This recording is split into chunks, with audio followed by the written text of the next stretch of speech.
Hello, this is Tim again, and this is, I think, our second lesson in isolation. I promised that I would talk about Easter today. So this is indeed exactly what I'm going to do. Easter is a celebration in the Christian tradition of the resurrection of Jesus, of Jesus' triumph over death, coming back 3 days after he was crucified, and then presenting himself to the apostles. And this forms the backbone of Christian belief. It's probably the most important festival in the Christian calendar.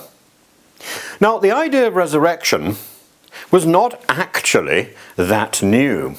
You can look, for example, at Egyptian beliefs. The story of Osiris, for example, look it up.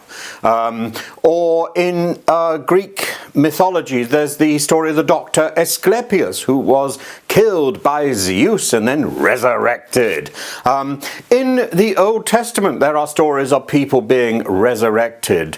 There's the boy who's brought back to life by the prophet Elijah. There's the son of the Shumanite lady who is brought back to life by Elisha. In the New Testament, there's the daughter of Jairus, and then just before the Passion narrative, there's the story of the resurrection of Lazarus, who had been dead for 3 days. In the Acts of the Apostles, there's also stories of resurrection. Peter is praised for the resurrection of Dorcas, also known as Tabitha. Paul, perhaps my favourite story in the Bible is the story of Eutychus, who's listening to Paul talking. We may say Paul lecturing, and he falls asleep sitting on a window ledge, falls out of the window and dies, and is then brought back to life. He's resurrected by the prayers of the Apostle Paul. I can remember many times falling asleep in a lecture at university, and I can think of many times when I go to the cinema and fall asleep.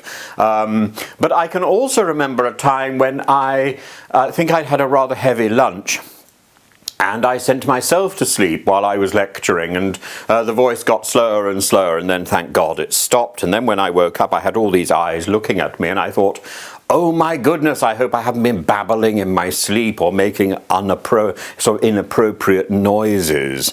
So anyway, there are stories of resurrection. Jesus' resurrection is definitive. It's a statement of the victory of life over death. It's also a statement that he is on the side of the Pharisaic tradition in a belief in life after death. The Sadducees did not believe in life after death. These are the two authority figures in the Jewish religion who always seem to be picking fights with Jesus.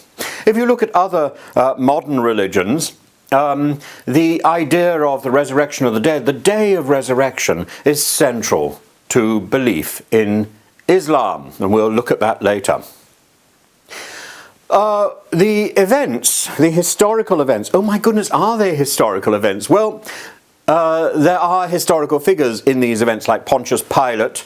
The events admittedly are written by devotees of the religion, but there are 3 different accounts that testify to the resurrection very clearly.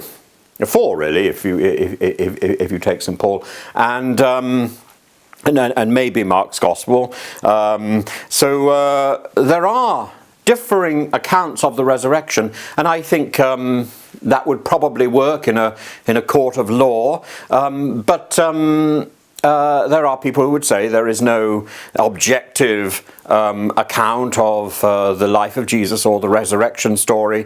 There is no objective account, of course, of Julius Caesar's invasion of Britain. Caesar wrote it himself. It was his own propaganda effort. So we must be very careful about these sort of objective historical facts that we take for granted today, but when we're looking back into ancient literature, these are scant. One of the interesting features about the New Testament, it does have a first-hand account of a shipwreck. The famous passages in Acts of the Apostles, which start talking about, we did this, we did that, and Luke, the author, seems to have been present with St. Paul and St. Timothy, my namesake, when they were shipwrecked. So that does seem to be a first-hand account. But I admit there is there is room for debate. But if these events took place, I think they did take place in 30 AD. These events celebrate the death and resurrection of Jesus. And they're celebrated in churches at the end of a period of time called Lent, 40 days of prayer and fasting and waiting for this momentous event, the key festival in the Christian year. Sometimes it's called Easter. We looked at this in the last lesson. Sometimes it's called Pascha, from the Hebrew word Pesach, which should be appearing behind me, that is the word for Passover. It commemorates that festival we will talk about in the next lesson. That festival commemorates the Passover from Egypt into the Promised Land, from slavery into freedom. The Christian event commemorates the Passover from life, from death into life. And we've got various key scriptural passages which are appearing behind me. 1 Corinthians 15, 12 to 20, Romans 1, 4, 1 Peter 1, 3, which talks about new birth in Christ. And this is why there are so many images of sheep, lambs, of eggs. But we'll come to that in a few minutes. There's debate about the date of Easter. This is because there are two calendars at work in the Christian world. There's the old calendar, which was instituted by Julius Caesar, called the Julian calendar, and then there's a new calendar which was proclaimed by Pope Gregory the Great and was only adopted by England, for example, very late. And in fact, there's a very famous painting by Hogarth where people are protesting, give us back the days that we have lost, because in order to go from one calendar to the other, we had to lose a few days in the year. And you can imagine if somebody had been born in that time, they lost their birthday that year. So Easter sometimes turns up on one day and sometimes turns up on another day, and there's a clash. So in the Greek church, Greek and Russian Orthodox churches, Easter is celebrated often on one Sunday, and in the Western churches it's celebrated on quite a different Sunday, and that's because of these two different calendars that are being followed. In most Christian churches, Easter is celebrated with candles, with water, with eggs, with these images of a new start. In some Protestant churches, I think in the Moravian church in 1773, you'll have to correct me on that, they celebrated Easter with a sunrise service. We remember that it was at sunrise that people realised the tomb was empty. We'll come to that right at the end of today's lesson. And incidentally, I should say to you, Christos anesti, and you should think, how do I reply to that? It's a little expression in Greek. We'll come to that right at the end of the lesson. There are some Christian churches that don't celebrate Easter, like, for example, the Quakers. The Quakers believe that every day is the Lord's Day. Lovely idea. But in the Catholic and the Orthodox and the Anglican tradition, Easter is often celebrated in the middle of the night or in the evening before Easter Sunday. It starts on the Saturday, and you think, my goodness, this is odd. But in fact, liturgical time follows the traditions of Judaism, and in Judaism the day begins in the evening before. So, for example, the Sabbath festival begins every Friday evening, not on Saturday morning. Why is that? Well, it goes back to the first chapter of Genesis, and here we are, Bereshis, and I could. Shall I read this in Hebrew? I shall read this in Hebrew. I think Vayikra Elohim laor yom, and God called the light day. Lahoshech kara laila, and he called the darkness night. Vayahi erev, vayahi boker yom echad, and it was evening and it was morning, the first day. So the day begins not with sunrise, but with sunset. We'll come to that a little bit more when we look at Pesach and the Jewish traditions in the next lesson, or maybe the next lesson or two. So it's very important when we're looking at the Christian traditions of Easter, particularly the Orthodox and the Catholic traditions, including the Anglican tradition, that you have an evening service, often with candles. And a very dramatic event in the Orthodox Church, particularly in Jerusalem, where the bishop will go into an inner sanctum and come back with lighted candles, and the light is spread from candle to candle around the church. People are seeing the new light being passed around the darkness, and they often take the candle home to take that new light into their daily lives. We have other images which are used to reinforce this idea of hope, of spring, of new life. The image of the egg, for example. Why eggs? Well, in the Orthodox Church particularly, but also in the past in the Catholic Church, people used to fast throughout Lent. It wasn't just a matter of giving up chocolates. People used to give up so much of what their daily food would have been. So in Orthodox traditions, even today, before Lent begins, people give up eating meat. And then when Lent itself begins, those 40 days of preparation for Easter, they stop eating dairy products. So you can imagine this mountain of eggs and milk are waiting to be consumed at Easter, and there's a great feast of eggs. And indeed there are special recipes for an egg-based jolly over Easter called Pascha, which I rather like. People painted their eggs red to symbolize the blood of Jesus. If you go to a Greek church, you will probably be given red dyed eggs. And children often smash the eggs together and to see whose egg is the most powerful, whose egg can withstand other people's smashing, like playing with conkers. Does anybody play with conkers anymore? There are traditions of painting eggs. There's Polish traditions, a little bit like batik dyeing, and you put wax around the egg, and then you put it in dye, and then you put the egg in very hot water. The wax melts off, and you've got this wonderful area where the wax has not been dyed, and you can keep dyeing it and producing different colours, and they have amazingly brightly coloured eggs for Easter. Is it called pisanka? Pisanka, I think it's called. Pisanka? Yes, pisanka.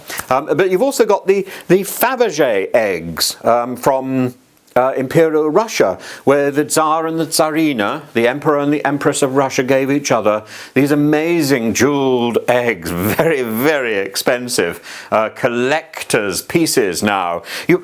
Actually, as a piece of homework, I think this would be rather fun. You could look on the internet and see if you can find how many Fabergé eggs there are actually in existence today, where they are, what they look like. Maybe, and this would be such fun, design your own Fabergé egg with some great surprise inside. Have a look at what the Fabergé jewelers originally did, and then try and do your own. And you can give these Fabergé eggs to your family, to your teachers.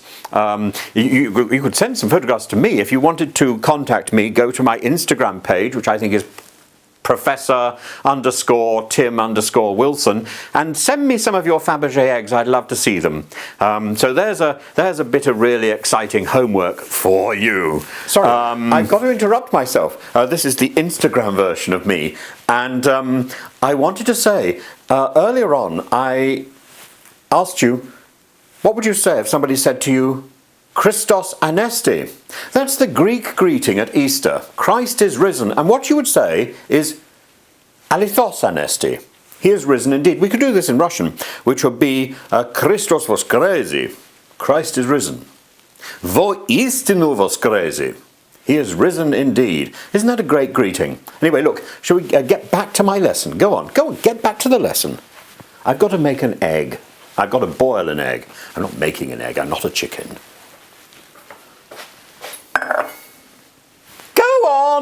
Get back to the lesson. What other traditions are there? Oh, bunnies in Germany. God knows where you get bunnies from. But and then you get the Easter bunny, which turns up very often in Hollywood films. Now, I want to finish with one last slightly controversial idea, and it is central to the story of Easter, but I think it's going to entertain. And that is the story of who was the first person to witness Jesus after the resurrection. Does anybody know? You should now all be bellowing at your computer screens or your phones or your televisions or wherever you're watching this. Come on, bellow away. Who was the first person to witness the resurrection? Well, you're right. I hope you're right. It was Mary Magdalene. It was Mary Magdalene. And Mary Magdalene was the first person to see Jesus, and she was sent back to tell his followers, including Peter, James, John, and the other followers, that Jesus had risen from the dead and would meet them in Galilee. Extraordinary that it is a woman who is the apostle of the resurrection. It is a woman who is the first witness to the greatest event that defines Christianity.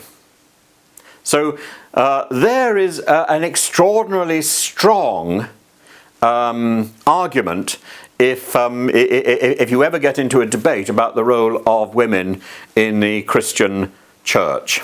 So off you go. Go and spread the news about these lessons, and I will be doing more. So keep coming back and, as I say, use me as a resource. I think religious studies, religion, whatever the acronym that you're following in your schools or universities may be, religion is an important subject because it's so important to learn about each other's beliefs, or none.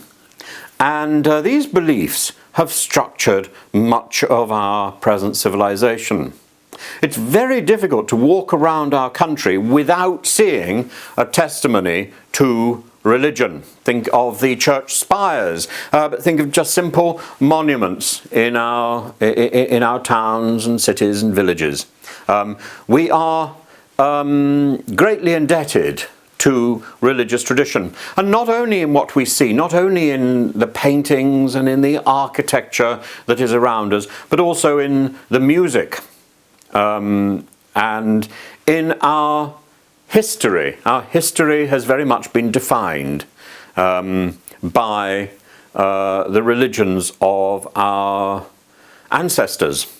And religion is something that many people take very, very seriously, so we must have great respect for other people's beliefs. And one way to have respect for other people's beliefs is to learn more about them. And I will do my best to, in these sessions, to teach you about different beliefs and the way they are practiced today. And so for now, be well, be safe, be secure, have some fun, and I will see you in the next session. Thank you very much. This is Tim. Bye.